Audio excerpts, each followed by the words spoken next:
মাথা ওঠান না। নবীজির কোনো আওয়াজ নাই, নবীজির কোনো শব্দ নাই।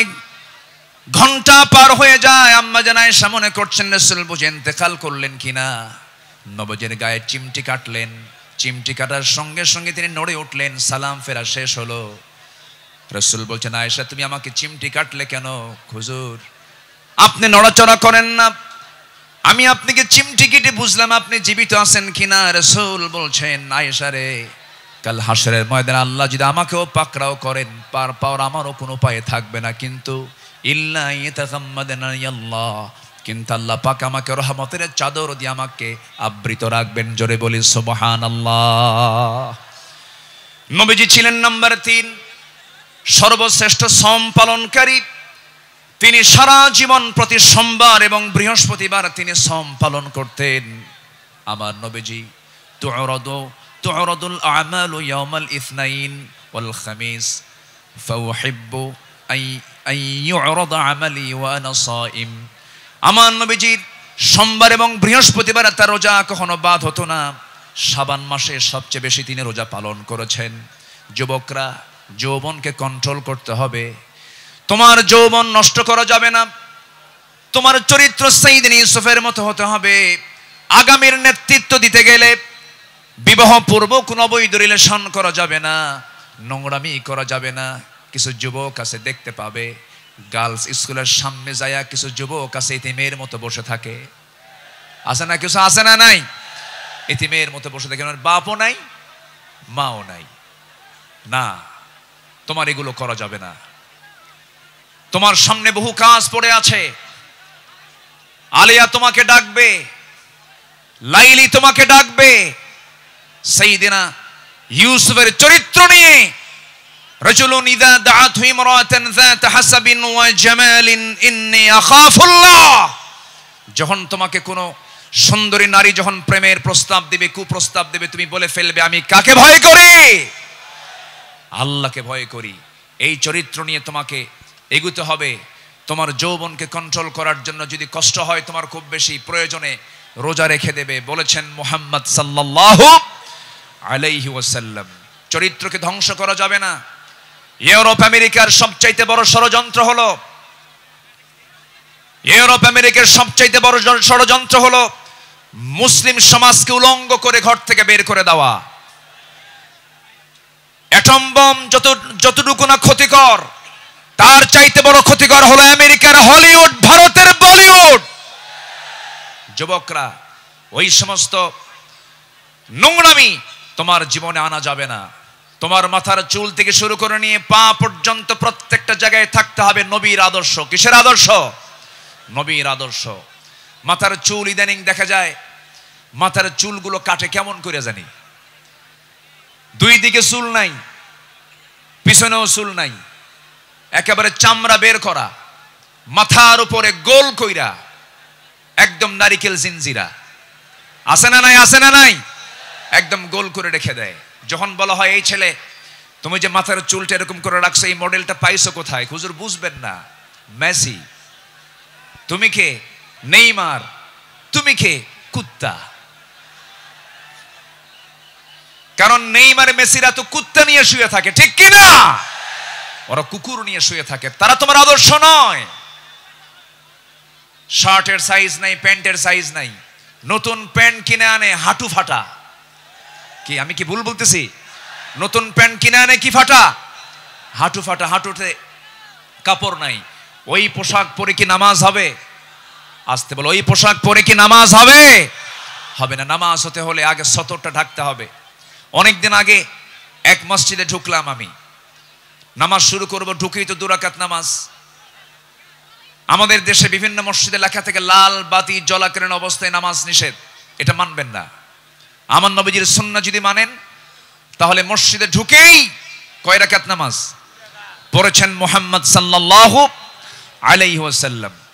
তো আমি ভিতরে ঢুকে নামাজ শুরু করব, দেখি সামনে এক যুবক নামাজে দাঁড়াইছে, এরকম একটা প্যান্ট আর শার্ট নিয়া। তো ভাবলাম দেখি ওর নামাজটা আগে দেখি। রুকুতে যখন গেছে, রুকুর ঠেলায় দেখি শার্ট উপরে, প্যান্টটা নিচের দিকে, মাঝখানে ফাঁকা। তো ভাবলাম এই তো রুকুর হাল, সেজদায় যে কি হবে আল্লাহই জানে। সেজদায় যখন গেছে তখন দেখি প্যান্ট খুইলা আন্ডার প্যান্ট বের হইছে। এই হলো পোশাকের হাল। এই জাতীয় কোনো পোশাক যুবকরা পরবে না। তোমার সূরত এবং সিরাত হতে হবে নবীর আদর্শে উজ্জীবিত, নবীর আদর্শের মতো হতে হবে, নবীর আদর্শকে লালন করতে হবে। সম্মানিত ভাইয়েরা, নাম্বার 4, আমার নবী ছিলেন অশেষ দানশীলতার শ্রেষ্ঠ একটা উদাহরণ। তিনি বেহিসাবি দান করতেন, কিচ্ছু রাখতেন না, সব দিয়ে দিতেন দিন প্রতিষ্ঠার সংগ্রামে। রাসূল যেদিন মারা যাবেন, আমার নবীজির ইন্তেকালের সময় হয়ে গেল, নবীজি দুনিয়া থেকে বিদায় নেবেন। আম্মা জান আয়েশার উরুর উপরে মাথা রেখেছেন। নবীজি যে কোনো মুহূর্তে দুনিয়া থেকে বিদায় নেবেন। এমন সময় বলছেন, আয়েশা রে, আমি মনে হয় দুনিয়া থেকে বিদায় নেব, আমার মনে হয় বিদায় লগনটা চলে আসছে, যে কোনো মুহূর্তে মালাকুল মউত চলে আসবে। দেখো তো আমার ঘরের মধ্যে কোনো কিছু আছে নাকি। গোটা ঘর তালাশ করে কয়েকটা স্বর্ণের টুকরা বের হলো। আমার নবীজি হাতের তালুতে নিয়ে বললেন, আয়েশা, এতটুকুন সম্পদ আমি রাখতে চাই না, এতটুকুন সম্পদ আমি একামতে দিনের কাজে আমি দান করে দুনিয়া থেকে বিদায় হতে চাই। আমার নবীজি 2 হাতে দান করেছেন। নাম্বার 5 হলো পৃথিবীর সবচাইতে শ্রেষ্ঠ সৎ, প্রেমময় এবং সৎ ন্যায়পরায়ণ স্বামী ছিলেন। আম্মা জান আয়েশা বলেন, রাসূল আমাকে এত পরিমাণ ভালোবেসেছেন, রাসূল বলেছেন, শরীর খাবার যেমন শ্রেষ্ঠ, আমার স্ত্রী হলো সবার মধ্যে শ্রেষ্ঠ। আমি আয়েশাকে দারুণ ভালোবাসি। আমার নবীজি একজন আদর্শ স্বামী ছিলেন, শ্রেষ্ঠ স্বামী ছিলেন। আমার নবীজির চারিত্রিক গুণ নিয়ে যদি আমরা আলোচনা করতে যাই, গোটা রাতেও শেষ হবে না, কেউ কোনোদিন শেষও করতে পারবে না। কারণ তার চারিত্রিক সনদ আল্লাহ পাক নিজে দিয়েছেন। আর তার চরিত্র হলো কানা খুলুকুহুল কোরআন, তার চরিত্রই হলো কোরআনে কারীম। জোরে বলি সুবহানাল্লাহ। আমার নবী নাম্বার 6, তিনি ছিলেন একজন অলংকারিত শ্রেষ্ঠ বাবা। এমন বাবা পৃথিবীতে আর খুঁজে পাওয়া যাবে না। রাসূল 4 মেয়ের বাপ ছিলেন। কয় মেয়ের বাপ ছিলেন বলেন? আস্তে কয় মেয়ের বাপ ছিলেন? আল্লাহ পাক আমাকেও আপনাদের দোয়ায় 4টা মেয়ের বাবা আমাকে বানিয়েছেন। এত আস্তে আলহামদুলিল্লাহ বললেন, বিয়ে কি আপনি দিবেন নাকি? এটা জোরে বলেন না আলহামদুলিল্লাহ। হ্যাঁ, 4টা মেয়ের বাবা ছিলেন মুহাম্মদ সাল্লাল্লাহু আলাইহি ওয়াসাল্লাম। নবীজি মেয়েদেরকে বিয়ে দিয়েছেন। সাইয়েদনা ওসমানকে মেয়ে দিয়েছেন, আবার সাইয়েদনা আলীকেও মেয়ে দিয়েছেন। একজনকে দিয়েছেন ধনী ছেলের সাথে, আরেকজনকে দিয়েছেন গরিব ছেলের সাথে। রাসূল কি ব্যালেন্স করেছেন। সবচেয়ে প্রিয়, সবচেয়ে আদরের দুলালি ফাতিমাকে গরিব ছেলের সঙ্গে বিয়ে দিয়েছেন।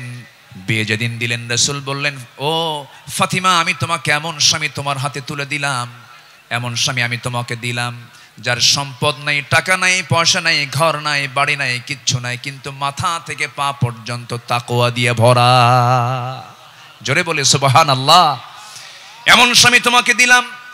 চলে যাও বাবার ঘর থেকে স্বামীর ঘরে গিয়ে করে খাও। মৃত্যুর দিন পর্যন্ত যেন স্বামীর বিরুদ্ধে একটা নালিশ আমার কানে না আসে। এই কথা বলে বিদায় দিয়ে দিলেন। আমার নবীজি 3 দিন পার হয় নাই, ফাতিমাকে না দেখলে তিনি অস্থির হয়ে যেতেন। আমার ফাতিমা কোথায় গেল, আমার ফাতিমা কোথায় গেল। আমার নবীর ঘরে একদিন ফাতিমা আসলেন। বসে বসে তিনি সালাত আদায় করছেন।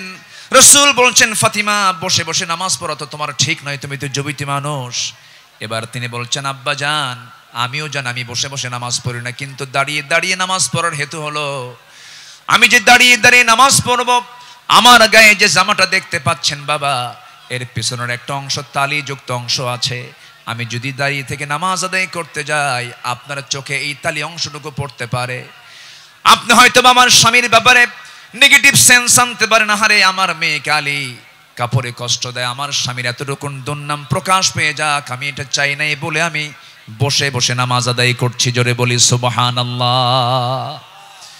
এবং মেয়েকে বিয়ে দিয়ে বললেন, ও আমার মেয়ে ফাতিমা, স্বামীর ঘরে চলে যাও, মৃত্যুর দিন পর্যন্ত যেন স্বামীর বিরুদ্ধে একটা নালিশ যেন আমার কানে না আসে।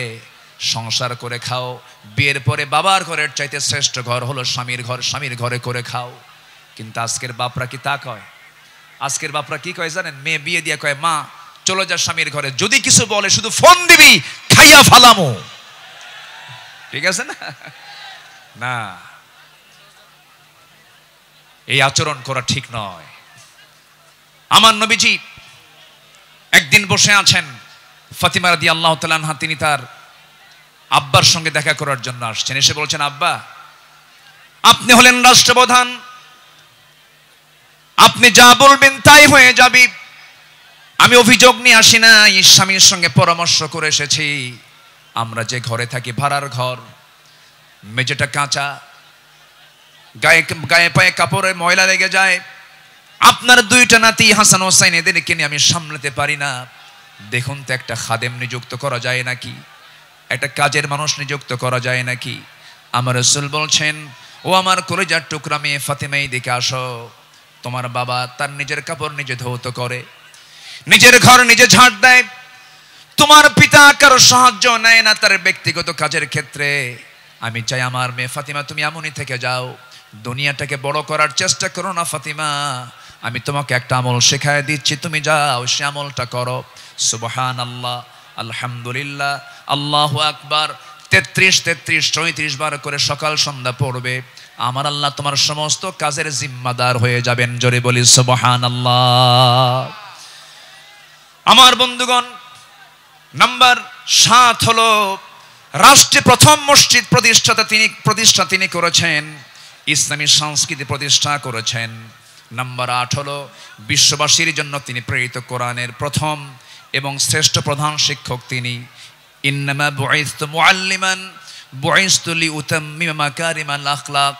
রাসূল বলেন, আমি পৃথিবীতে প্রেরিত হয়েছি মানুষের চারিত্রিক মানকে তার চূড়ান্ত শিখরে পৌঁছে দেবার জন্য। জোরে বলি সুবহানাল্লাহ। নাম্বার 9 হলো যুদ্ধের ময়দানে তিনি ছিলেন অগ্রগামী, সাহসী একজন নেতা। বদর, উহুদ, খন্দক, এই সমস্ত যুদ্ধ তার প্রমাণ। প্রতিটা যুদ্ধে আমার নবী যে সবার পেছনে না সবার আগে, সবার পেছনে না সবার আগে, সবার আগে। সবচেয়ে মার খেয়েছেন উহুদের ময়দানে, সবচাইতে বেশি রক্ত ঝরিয়েছেন মুহাম্মদুর রাসূলুল্লাহ, মুহাম্মদুর রাসূলুল্লাহ সাল্লাল্লাহু আলাইহি ওয়াসাল্লাম। নাম্বার 10, সময় তো অল্প, আমাকে সংক্ষিপ্ত করে বলতে হচ্ছে। নাম্বার 10, সর্বদা তওবার জন্য অস্থির চিত্তের অধিকারী, অস্থির মনের অধিকারী। সর্বদা তিনি তওবা করতেন এবং তিনি বলতেন, তুবু ইলাল্লাহ ফাইন্নী আতুবু ফিল ইয়াউমি মিআতা মাররা। ও আমার সাহাবীরা, তোমরা বেশি করে তওবা করো, আমি বিশ্বনবী সারাদিনে 100 বারেরও বেশি বার তওবা করি। আল্লাহু আকবার। এই আমলগুলো আল্লাহ পাক সবাইকে করার তৌফিক দান করুন। জোরে বলি আমিন। নাম্বার 11, এই পৃথিবীতে তিনি সবচাইতে বড় জাকির ছিলেন, সবচাইতে বেশি তিনি জিকির করানেওয়ালা ছিলেন মুহাম্মদ সাল্লাল্লাহু আলাইহি ওয়াসাল্লাম। তিনি বলেছেন, মান ক্বালা সুবহানাল্লাহ ওয়া বিহামদিহি ফি ইয়াউমিন মিআতিন মাররাতিন হুত্তাত খাতায়াহু ওয়া ইন কানাত মিসলা জাবাদিল বাহর। অর্থাৎ যদি কেউ 100 বার সুবহানাল্লাহ বিহামদিহি এটা যদি বলতে পারে, তাহলে সমুদ্রের ফেনা পরিমাণও যদি গুনাহ হয়, সেই গুনাহ আল্লাহ পাক তার জীবন থেকে সাফ করে দিবেন। রাসূল তার জিহ্বা সর্বক্ষণ কার জিকিরে ব্যস্ত থাকতো? আসতে বলবেন, কার জিকিরে ব্যস্ত থাকতো? আল্লাহর জিকিরে। নাম্বার 12 হলো ধৈর্যশীলতার জীবন্ত উদাহরণ ছিলেন মুহাম্মদুর রাসূলুল্লাহ সাল্লাল্লাহু আলাইহি সাল্লাম। ধৈর্য কাকে বলে, ধৈর্য কি, তার বাস্তব প্রমাণ হচ্ছেন মুহাম্মদ সাল্লাল্লাহু আলাইহি ওয়াসাল্লাম। মক্কার 13টা বছর তিনি মার খেয়েছেন, কত নির্যাতন সহ্য করেছেন, কত অত্যাচার তিনি সহ্য করেছেন। মক্কার 13 বছরের সাহাবায়ে কেরামকে মেরে মেরে রক্তাক্ত করেছে। খাব্বাবকে মেরে জ্বলন্ত অঙ্গার পিঠের মধ্যে ঢুকে গেছে, চর্বি দিয়ে অঙ্গার নিভে গেছে, তবুও তাদের মুখ থেকে একবারের জন্য বাদ যায়নি লা ইলাহা ইল্লাল্লাহ। কি ধৈর্যশীলতার তিনি পিরামিড ছিলেন, ধৈর্যের এক পিরামিড ছিলেন মুহাম্মদ সাল্লাল্লাহু আলাইহি ওয়াসাল্লাম। মক্কার মাটিতে নির্যাতন করা হয়েছে সাহাবে কেরামদের উপরে, অমানবিক পাশবিক অত্যাচার করা হয়েছে, কিন্তু এক চুল পরিমাণ তারা নড়েন নাই। বেলালের কথা কে না জানেন, সুমাইয়ার কথা কে না জানেন, ইয়াসার পরিবারের কথা কে না জানেন। এই সমস্ত সাহাবে কেরামের রক্তদানের মধ্য দিয়ে দিন কায়েম হয়েছে। সম্মানিত ভাইয়েরা, দিন কায়েমের জন্য যদি ধৈর্যের পরিচয় দিয়ে 13 বছর মক্কায় মার খেয়ে মদিনার 10 বছরে যদি সাহাবে কেরামের জীবন দিতে হয়, আমার নবীজির দান্দান মোবারক শহীদ করতে হয়, কোমর যদি হারাতে হয়, আমার নবীজির মাথা থেকে পা পর্যন্ত অসংখ্য আঘাতের চিহ্ন যদি বহন করতে হয় নবীজির জীবন থেকে, সেই দিন কায়েমের জন্য আগামীর বাংলাদেশ আমরা দিন প্রতিষ্ঠার জন্য যদি আমাদের রক্ত দিতে হয়, জীবন দিতে হয়, সেই নবীর পন্থায় কি জানমাল কোরবান দিতে রাজি আছেন? রাজি আছেন কারা কারা? হাত উঁচু করে আল্লাহকে সাক্ষী রেখে দেখায় দেন।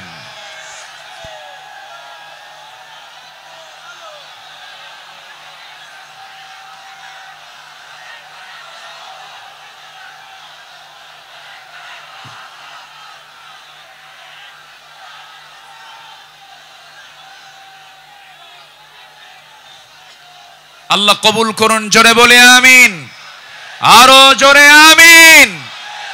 ভাইরে, জীবন দেওয়া তো সস্তা না, যত রক্ত লাগে দেব, প্রয়োজনে লোক পাঠাবো, আমি যাব না। এই চরিত্রের মুনাফিক আমার দেশে আছে না নাই? আবু সাইদরা জীবন দেয়, আমার দেশের কিছু মুফতিরা ফতুয়া দেয়, ও তো শহীদ হয় নাই। হ্যাঁ, আবু সাইদরা জীবন দেয়, শহীদ অসীমরা জীবন দেয়, আমার দেশের কিছু ফতুয়া সন্ত্রাস, এগুলো ফতুয়া সন্ত্রাস। এরা ফতুয়া দেও নাকি শহীদ হয় নাই, তুমি কোন কসু করছো?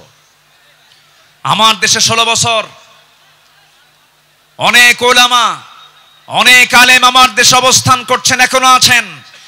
বিগত 16 বছর তাদের উপর একটা মামলা তো দূরের কথা, একটা আচরও গায়ে লাগে নাই। দেশ যখন পট পরিবর্তন হয়েছে, চোরের মায়ের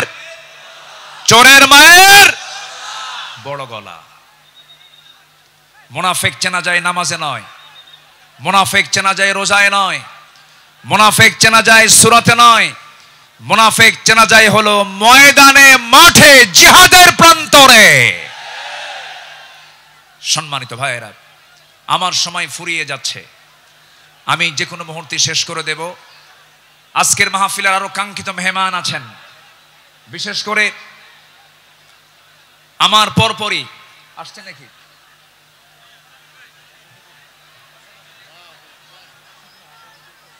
হ্যাঁ, আচ্ছা, জি। বিশেষ করে এদেশের ইসলামী আন্দোলনের জীবন্ত শহীদ তালহা বিন ওবায়দুল্লাহর যোগ্য উত্তরসূরি ডক্টর শফিকুল ইসলাম মাসুদ হাফিজাহুল্লাহ, তিনি অল্প সময়ের মধ্যে আমাদের মাঝে আসবেন। জোরে বলি ইনশাআল্লাহ, জোরে বলি ইনশাআল্লাহ। তার বয়ান ছিল মাগরিবের পরে, উনি আসতে একটু পথে জ্যামের কারণে দেরি হচ্ছে বিধায় আমি আগেই উঠেছি। উনি ওনার তেজোদ্দীপ্ত হৃদয়ের খোরাক আপনাদের জুটাবেন। জোরে বলি ইনশাআল্লাহ, আরো জোরে বলি ইনশাআল্লাহ। সম্মানিত হাজিরিন, নাম্বার 12 যে গুণটার কথা বলছিলাম, আমার নবী ছিলেন ধৈর্যশীলতার এক মূর্ত প্রতীক। তায়েফের ময়দানে গিয়ে রাসূল দাওয়াত দিতে গিয়ে ফুল পেয়েছেন না পাথর পেয়েছেন? আস্তে কয়, ফুল পেয়েছেন না পাথর পেয়েছেন? পাথর পেয়েছেন। আমার নবীজি মক্কার মাটিতে দাওয়াত দিতে গিয়ে নবীর বিরুদ্ধে মামলা হয়েছে, হামলা হয়েছে, নির্যাতন হয়েছে, আঘাত করা হয়েছে, রক্তাক্ত করা হয়েছে। রাসূল 13 বছর মার খেয়েছেন, কিন্তু মদিনায় আসার পরে তিনি শুধু মার খান নাই, মার দিয়েছেন। এখান থেকে প্রমাণ হয় মায়ের খাওয়া যেমন সুন্নাত, মায়ের দেওয়া তেমন সুন্নাত। প্রয়োজনে বাতিল শক্তিকে আঘাত করার জন্য মায়ের দিতে হবে। রাজি আছেন কারা কারা? হাত উঁচু করে দেখান।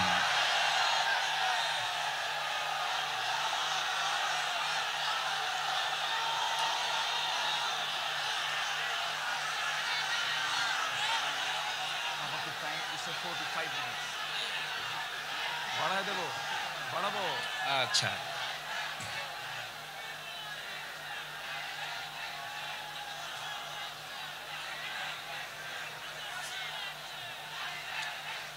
যে আমি তো দাঁড়াতে বলিনি ভাই, আপনি দাঁড়িয়ে আছেন, আরেক ভাইয়ের কষ্ট হচ্ছে। একজন দাঁড়িয়ে আছেন, আরেক ভাইয়ের কষ্ট হচ্ছে, আপনি কি কষ্ট দিতে চান? এই মুহূর্তে বসে পড়ুন, বসুন। আমি জানি আপনি দাঁড়াইছেন কেন, কোমর লেগে গেছিল। আর কতক্ষণ থাকা যায়? প্রচন্ড ধৈর্যশীলতার পরিচয় দিচ্ছেন আপনারা। এদিকে আমার আলোচনা চলতেছে, 12 নম্বর হলো ধৈর্যশীলতা। ধৈর্য ধারণ করার শক্তি দাও গো মেহেরবান, আমায় দাও গো মেহেরবান। ধৈর্য ধারণ করার শক্তি দাও গো মেহেরবান, আমায় দাও গো মেহেরবান। বুকের ভেতর ব্যথার নদী বইছে অবিরাম, বইছে অবিরাম। ধৈর্য ধারণ করার শক্তি দাও গো মেহেরবান, আমায় দাও গো মেহেরবান। জোরে বলি আমিন, আরো জোরে আমিন। নম্বর 13 হলো সৎ নেতৃত্ব এবং ন্যায় বিচারে উজ্জ্বল দৃষ্টান্ত রেখেছেন মুহাম্মদুর রাসূলুল্লাহ সাল্লাল্লাহু আলাইহি সাল্লাম। সবার কম বেশি জানা আছে, আমার নবীজির কাছে এক সম্ভ্রান্ত মহিলা চুরির প্রমাণ মিলেছে। নবীর কাছে রিপোর্ট এসেছে, রাসূল বললেন, তোমরা এই মহিলাকে নিয়ে যাও, কোনো কথা নেই। ইসলামের যে সিদ্ধান্ত, হাত কেটে ফেলা, ফাকতাউ আইদিয়াহুমা, আস-সারিকু ওয়াস-সারিকাতু ফাকতাউ আইদিয়াহুমা, কোনো কথা নেই, চুন্নি হলেও হাত কেটে দিতে হবে। সেই সম্ভ্রান্ত পরিবারের সদস্যবৃন্দ সাইয়েদনা ওমর ফারুকের কাছে গেলেন, গিয়ে বলতেছে, সাইয়েদনা ওমর, আপনি যদি একটু সুপারিশ করতেন, হয়তো আমাদের রাসূল একটু এখানে ক্ষমার দৃষ্টিতে দেখতেন, লঘু শাস্তি দিতেন।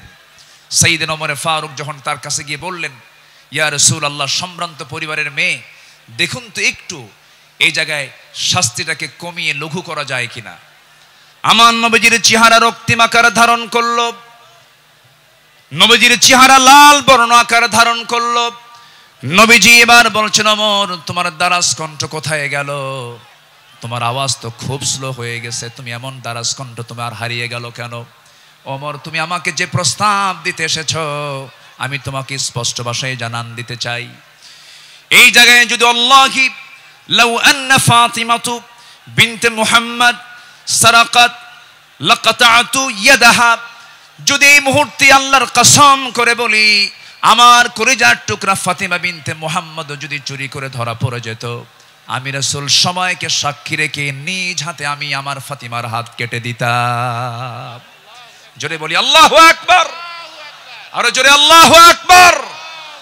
সেই বিচার, সেই শাসনকে আমরা দেখতে চাই। সেই বিশ্বনবীর তৈরি করা, তিনি যে পার্লামেন্ট তৈরি করেছিলেন, যে আদালত কায়েম করেছিলেন, কোরআনের আদালত, সেই কোরআনের আদালতকে আমরা দেখতে চাই।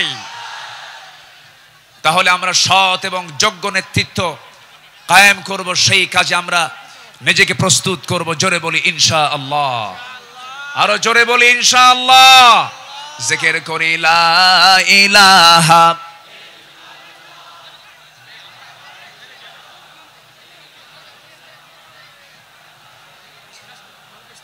আসছে আরো জোরে লা ইলাহা, আরো জোরে সুবহানাল্লাহ ওয়ালহামদুলিল্লাহ, লা ইলাহা ইল্লাল্লাহু মুহাম্মাদুর রাসূলুল্লাহ সাল্লাল্লাহু। সবার কাছে দোয়া চাই, সবাইকে আমার জন্য দোয়া করবেন। সবার কাছে দোয়া আছে, সবার জন্য দোয়া করে আমি এখানে শেষ করছি। সুবহানাকাল্লাহুম্মা ওয়া বিহামদিকা আশহাদু আল্লা ইলাহা ইল্লা আনতা আস্তাগফিরুকা ওয়া আতুবু ইলাইক। আসসালামু আলাইকুম।